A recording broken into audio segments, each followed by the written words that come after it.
Hey, it's Matt with Replit here. Today I'm going to show you exactly how I build with AI in Replit, and we're going to use Agent and Assistant to build a sample application that I recently built. It's a brand new framework called MarkItDown. It was recently released by Microsoft, and it can convert Office, DocX, PowerPoint files, etc. to Markdown.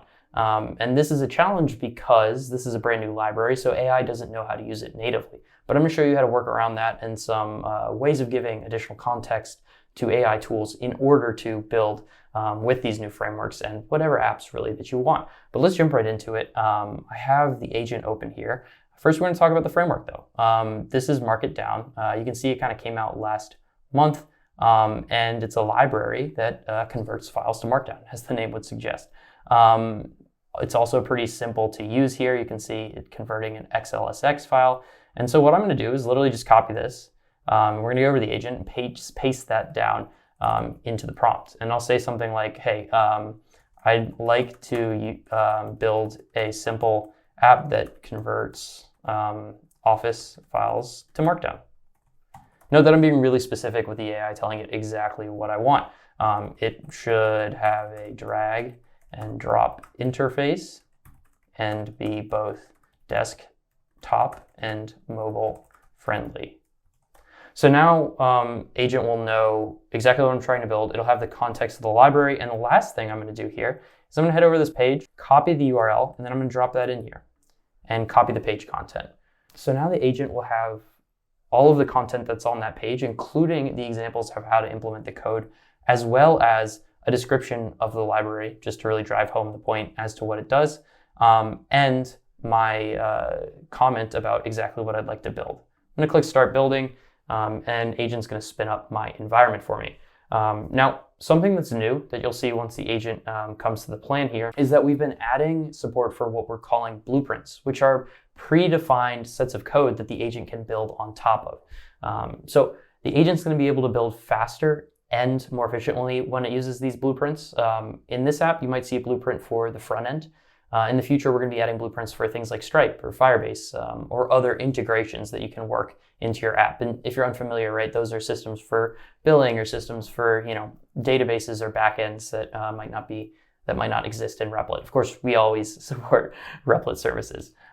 So yeah, you can see here in the initial prototype, we're using the Bootstrap blueprint. That's what we'll be building with.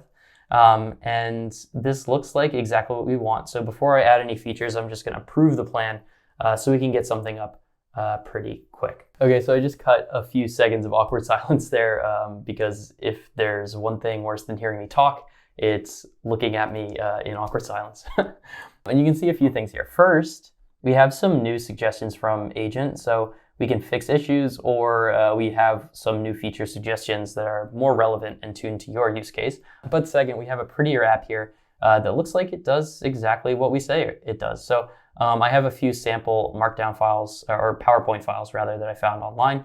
And it looks like we're getting a JSON parse error. So I'm just going to paste that in Agent. We're going to iterate on this and see if we can get to something that works. Again, the tricky thing about building with AI is that, especially with brand new frameworks or brand new libraries, you really have to give it context into the framework that you're using, which might not exist in the model's knowledge base. But it looks like Agent made a change that should fix that issue. So we're going to try again.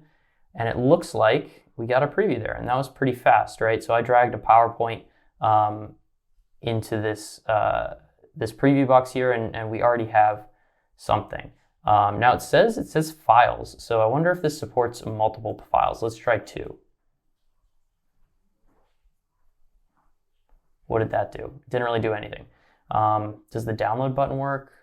Yep, it looks like the download button works.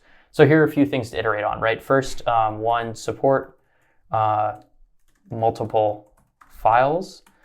2, I want to be able to copy the output in addition to downloading. And so these are kind of bigger changes, more structural changes to the application. Maybe copy is not super big, but I like to start with Agent for the foundational changes, or if the app's not really in the place that I want it to be just yet.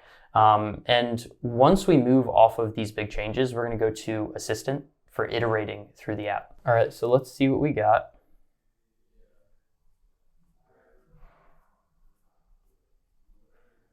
it looks like it looks like it processed both files, and I can copy or download the files. But the screen isn't very responsive. You can see here that because I'm using a narrower screen for this recording, the download button's cut off. So let's say something like make the app more responsive and mobile friendly. The copy and download buttons are cut off on narrow screens. And so what you'll notice is that I'm using some keywords here, right? Responsive, mobile friendly, and then I'm describing the problem that's happening. Responsive just means that the page resizes as you make it narrower or wider. And so if you can learn the language that you're building in, it's kind of like an English skill, right? But if you can learn the frameworks and the grammatical syntax for instructing a developer, you can learn that for instructing agent, right? And so let's try the same thing again here. We're going to drop 2 files in. Now we have copy and download buttons exactly where we want. We get both outputs. I like this a lot. Copied, right? If I click download, it'll download. Amazing. And yeah, this is much closer to what we want. Now there are a few other tweaks that I want to implement here. So we're going to switch over to Assistant. And why am I switching over to Assistant here, right? I have a pretty good idea of where I want to make these changes. These are mostly polished things for the apps that I build. And these aren't really super big, like structural foundational changes. I tend to reserve those for agent because it does them really quickly. As you saw here, it just configured our entire environment, made this beautiful app for us, and helped us get to a working MVP. When I know what I want to change and I want to make more detailed changes, I like to go to Assistant. So I'm going to go over here and type in Assistant. We're going to open Assistant up. And usually this is when I start looking at the code, right? So like, let's see what we have. We always store the assets that you upload. So if you drop a file in, you'll have that for your own use as well. And this is, a vanilla JavaScript app. So we have a static folder with some CSS and JavaScript. We have app.py. And I'm recording on a narrower screen here for y'all. So forgive the code here. We have app.py. This all looks good. Also note the responsive layout here that resized and still looks pretty good. App.py has the API, so the routes for conversion. We have main.py, and it's just running app. So I'm going to assume the layout is in JavaScript. So if we go to the layout and take a look, yep, that looks like our layout. So now I can be really prescriptive about what I want from Assistant.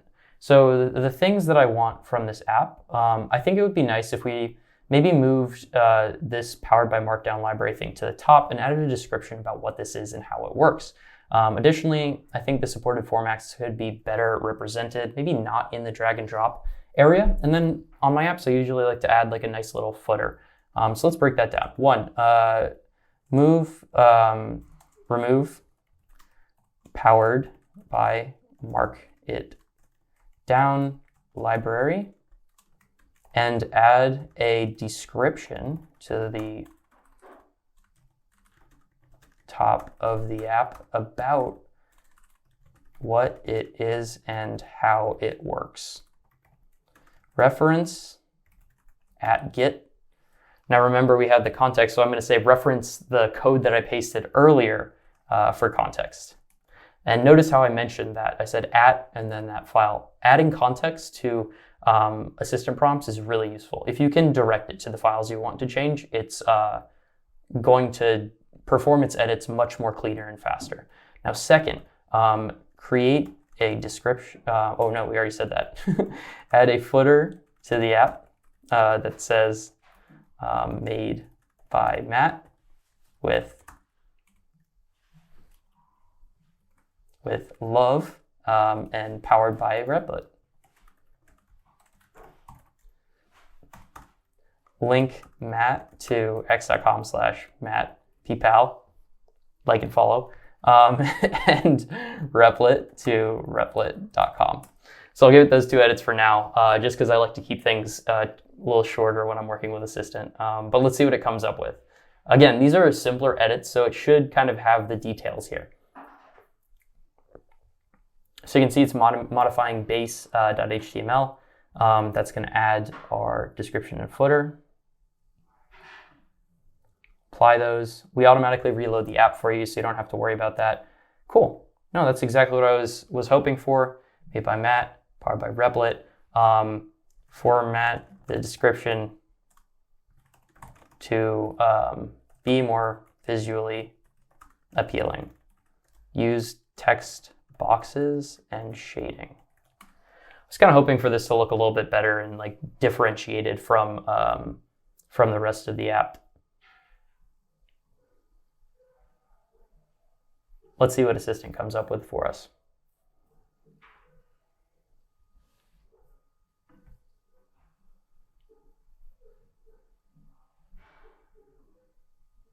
Okay, so right, this is a little bit better, a little bit more descriptive. Looks a little bit more friendly on our screen. I kind of like that when I'm resizing the page here. And then we can drag and drop multiple files.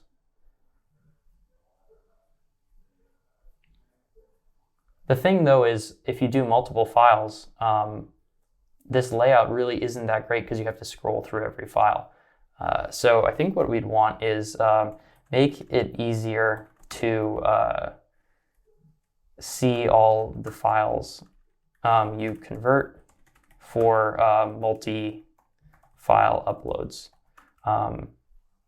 Use a grid interface that expands to show the file content so users can quickly copy, download one item or jump between multiple items. Add a download all button as well. So again, what I'm thinking here is if I upload multiple files, I probably want to be able to bop around and access different parts of the app. So let's see what we got. So it's making changes to both the front end and the actual JavaScript code here. These are kind of bigger changes. I usually look at the plus minus or the diffs, right, to get a sense for how big the changes are. We're going to apply these and see what we get. Okay, so this should be okay, perfect, right? So we got a download all button. If I click that, it's going to download a zip with all of our Markdown files. And then I can expand or contract this. I have another file that I can expand or contract. And then what if I upload a third one? What happens? Awesome, it just appends it to the bottom. I can expand it. This is a PDF. And just like that, I have a little web app that serves a purpose, right? So what we did was we went from 0 to something that can solve our problems. And this is a trivial example, maybe converting things to Markdown, right? Like that's might seem trivial, but at the same time, I could totally imagine spinning up an API and creating an entire service that converts all different kinds of documents to Markdown and powers businesses, makes your life more efficient. But we're not done, right? Because currently this is running in Replit. It's running at this dev URL here. At any time, you can actually click this and open it in a new tab. The cool thing about this is that you can go to this URL, the same development URL, on your phone. So if I went to this on my phone, it would be live to test it on mobile or a different computer to test it on a different computer. It's actually a live URL. But it's only living at that URL while this app is running, right? As soon as I hit stop, it's not going to live anywhere. So what we're going to have to do is deploy the app. And we're going to go with the agent's recommendation for an auto scale deployment. I'm going to click set up my deployment. Note that the machine power and the maximum number of machines, right? These determine, number one, how powerful your app is. We're converting this to Markdown. We don't need 8 gigs of RAM per machine. Let's just say 1 CPU, 1 gig of RAM, and at a max, 6 machines. So auto scaling will spin up parallel instances to handle lots of traffic. I posted this app on X and we got about 6,000 users, and that was really cool. What I did was I cranked up the maximum number of machines to accommodate all those users, and there wasn't too much downtime. So I'm going to approve that. We'll call it Markdown Magic or something fun. And you can see the run command python main.py. We have a Flask secret key. We're just going to deploy it. And so just like that, right, we used agent to build an app to get it started. We used assistant to iterate on it. And now we're deploying the app and it'll be live on the internet in just a couple minutes. So the deployment will be complete in just a few minutes here. But this has been how you can go from 0 to MVP to polished application to a deployed app in really just a few minutes using Replit. Again, end to end, this process took maybe 10 or 15 minutes. And I wrote very little code. Actually, I didn't write any code. And so this is how I build with AI on Replit. What you might have noticed is that it's a lot different than writing code. It's much more English. It's much more being prescriptive and descriptive, but also learning frameworks and systems and knowing what the right terms are to use to get the output that we want. And that's much more of an English skill than it is a coding skill. So hopefully this helped you. Hopefully you found this useful. I'm going to be posting more candid, casual videos like this to help you build the best apps possible. But again, I'm Matt with Replit. Until next time, peace.